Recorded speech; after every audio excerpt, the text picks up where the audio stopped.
There's probably few candidates for 2016 that are more interesting than Rand Paul, just in the way he is now conducting his search in unusual places. He was at Berkeley. Now, he's a libertarian, so there's some crossover here. He was talking about one of his favorite subjects, which is the over-surveillance as practiced by sort of the intelligence community, in particular the NSA. Here's part of what he said. I find it ironic that the first African-American president has, without compunction, allowed this vast exercise of raw power by the NSA. Certainly, J. Edgar Hoover's illegal spying on Martin Luther King and others in the civil rights movement should give us all pause.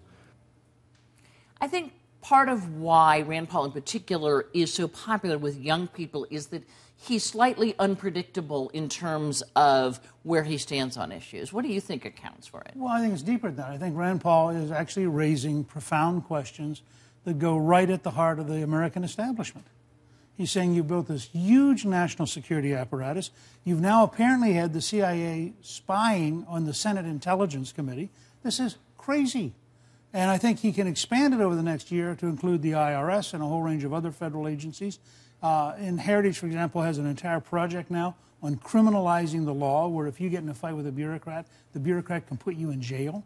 And I think Rand Paul's touching on a nerve here, which every conservative ought to take seriously. This is not an automatic, boy, he's against national security. This is, if you don't think it's nuts for the Central Intelligence Agency to be spying on the Senate Intelligence Committee, then you're totally out of touch with reality. So he didn't just focus on the Congress, which I think the spying on Congress. He took direct aim at the NSA. And I would remind Newt that who helped draft all these laws that created an expansionary power?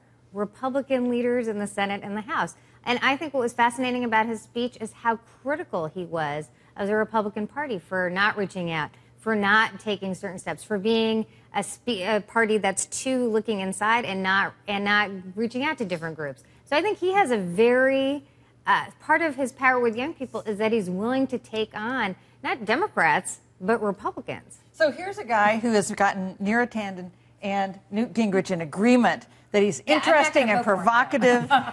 And so I definitely think Rand Paul gets the most interesting Republican on the scene prize for the past year. And if anyone thought he was just Ron Paul too, that's clearly not the case. He's carving out his own identity. It's distinctive. Sometimes he takes on Republicans. Sometimes he takes on Democrats.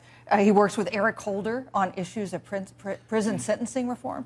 I mean, this is an interesting guy. After definitely, he filed suit? Yeah, definitely a guy to watch.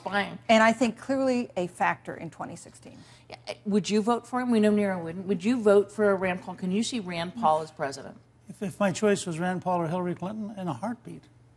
Well, yeah, that's an easy answer. But you think the primary is the tougher question for you. But that's where you come down to. I mean, if you say, would I vote for him? Right. Compared to who? So Jeb Bush versus Joe Rand Paul. Biden, for example? In a heartbeat. Jeb Bush versus Rand Paul in a primary. I think it's a very interesting primary, and I'm not going to pick choices in the primary, but I will say Rand Paul has been the most consistently principled person talking about issues. And yeah, Neera's right, he takes on Republicans. So what? That's good for America. I'd love to see Hillary take on Democrats with the same courage that Rand Paul is taking on Republicans.